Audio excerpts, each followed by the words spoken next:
Welcome to the Overcome Pornography for Good podcast, where we take a research-based, trauma-informed, and results-focused approach to quitting porn. This approach has been revolutionary and changed thousands and thousands of lives. I'm your host, Sarah Brewer. Hey everyone, welcome to today's podcast episode. We are continuing with our Keep It Simple series, where we're going through all the milestones in the program, talking over the goals and objectives for each milestone, and just like, what are the big things that we need to understand and do and like fully embody in order to quit viewing porn for good, to overcome pornography for good, so that porn doesn't have any more power over your life, so that you feel in control, so that you're not burdened by it and it's not ruining and continuing to take over your life. We're going to talk beliefs and identity, and arguably this is the most important one. And do you guys notice, I'm having a squirrel moment. I got distracted, but do you notice how I've started saying important different? That's because y'all are bullying me on my T's with my Utah accent. Like how I say mountain instead of mountain, or important instead of important. And now I think I overemphasize the T's. And so I'm super self-conscious about whenever I say any of those words, because I'm like, oh, is the T too obvious? But arguably, this is one of the most important milestones. And I don't know if I can even say that, because I wouldn't put anything in the milestones that was not like vital to understand. So it's all vital, but this one seems to be where we spend the most time coaching on, where when we have these basics of these other skills, like this makes all the difference. This is so powerful.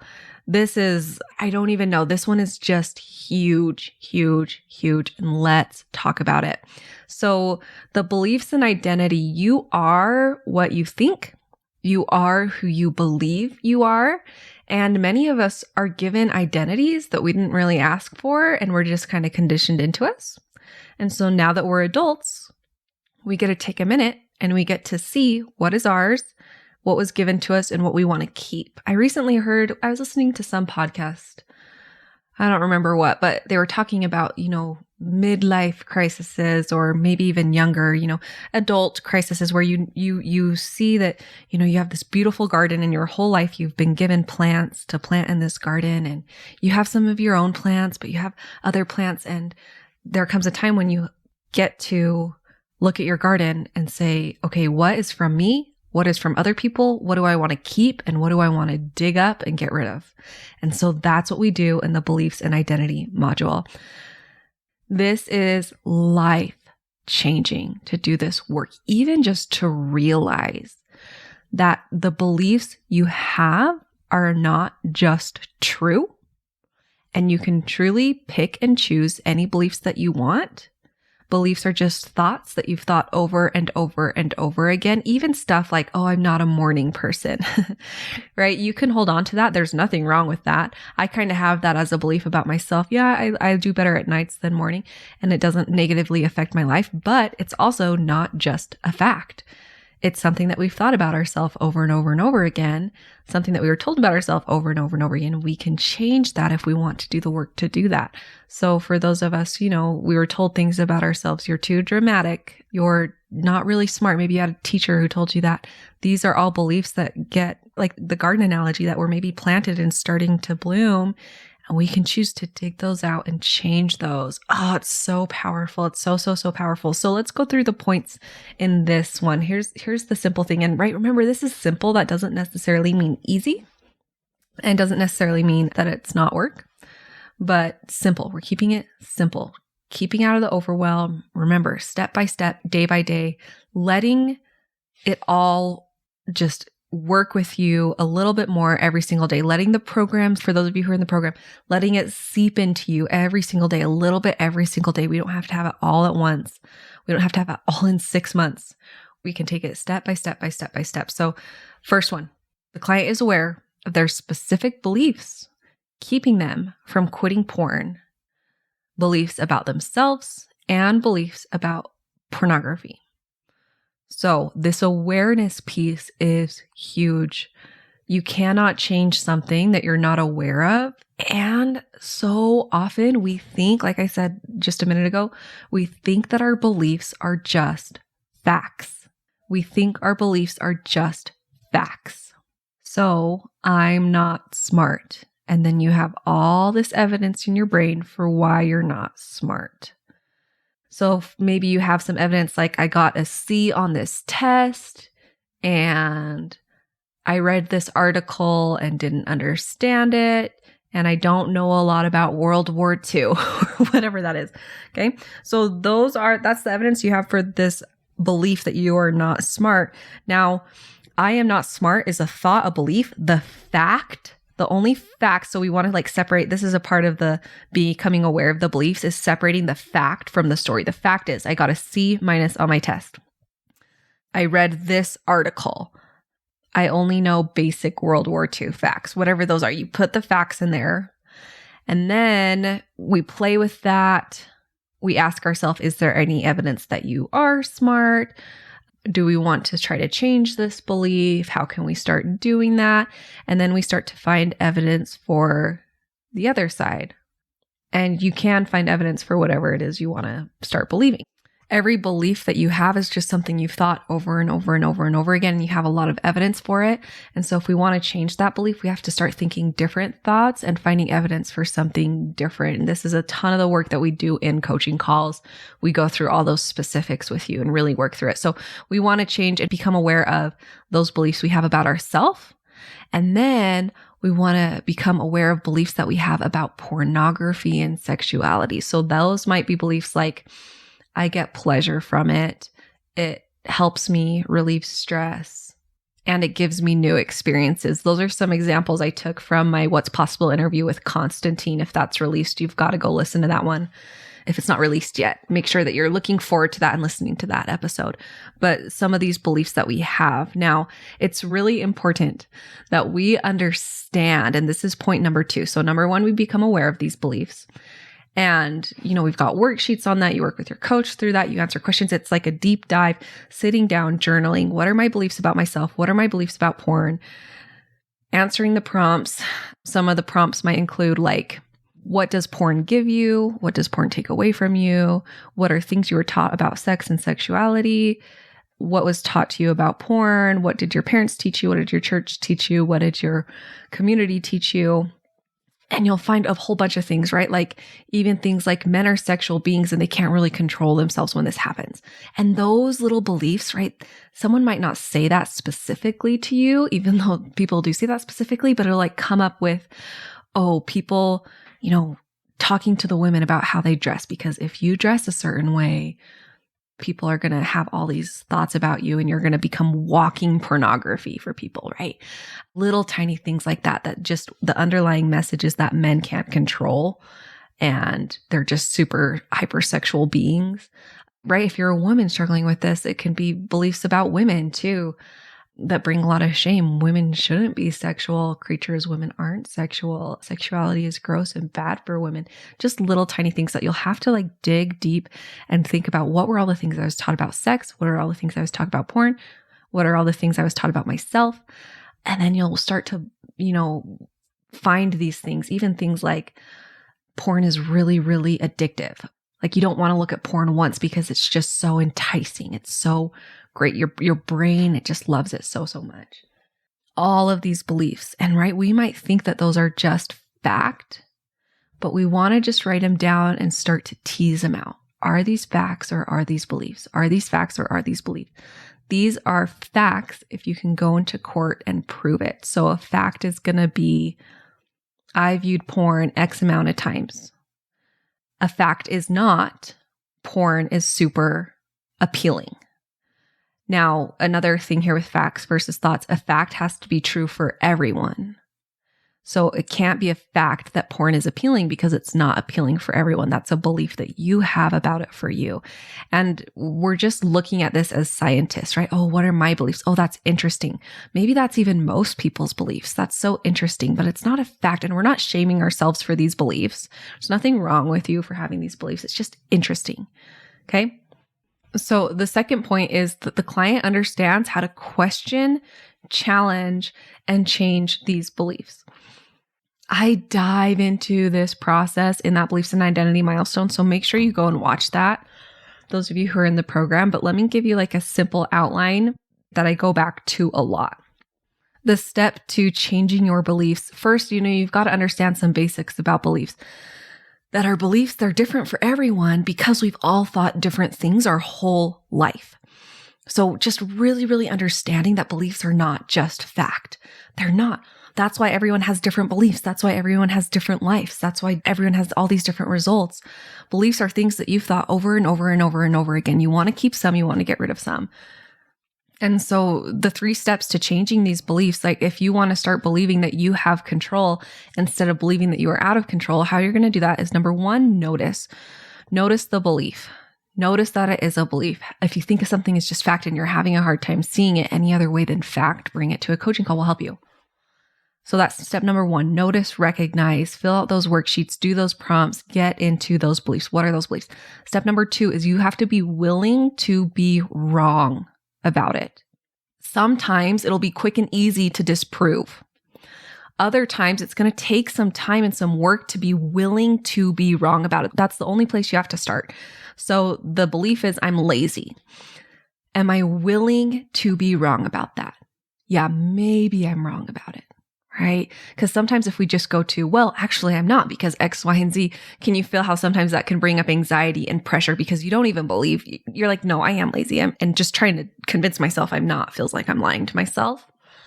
And so just, am I willing to be wrong about this? Or is there another way that I can look at this? And then step number 3 is practicing new thoughts and practicing new beliefs. And there are a bunch of ways we can go about this. First, just a little bit of education here. So beliefs are neural pathways in your brain that connect and they form these superhighways. So if you have a strong belief, it's very easy for you to go there. It's very easy for you to believe it. I'm lazy. You've thought that to yourself over and over. You've had people tell you that. You have lots of evidence for that. So it's like a superhighway in your brain. It just, I'm lazy. Bam. Yes, yes, yes. I'm lazy. I'm lazy. I'm lazy. It just happens very quickly. These thought processes, patterns. It's because your brain cares more about being efficient than it does about being right, or it does about helping you. And so it has these very efficient superhighways that just believe that. And so if you want to create a new belief, it's kind of like getting off this highway and going down a dirt road for a while. It feels a little bit bumpy, but you keep driving it, you keep driving it, you keep driving it. And pretty soon this dirt road becomes that super highway and it's much easier and quicker to believe these other things. And so when you're practicing new thoughts, that's what you're doing is you're going down this dirt road and it doesn't feel as natural and it takes some work at first and it's not as smooth and it's not as simple, but you're going to be so much better off by doing that. And eventually it will create these new neural pathways that will create these new beliefs and they'll be a lot quicker, a lot easier to believe. I remember one time when I had been working so much, like at the very beginning of my journey around myself, I'd been working so much to try to just like love myself and feel good about myself. And so I practiced these thoughts all the time. It felt hard. It felt difficult. I really had to like be intentional and make time to think these good thoughts about myself. And then I remember once just pulling up to a stop sign or a red light. And this was after, I don't know, maybe a year or so of me going on this journey of trying to increase my self-confidence. And I just at this stoplight and I just all of a sudden started thinking, wow, like I'm so proud of the person I've become and look at how good I am at these things. And I feel really good about myself and I really love myself. And it just happened naturally.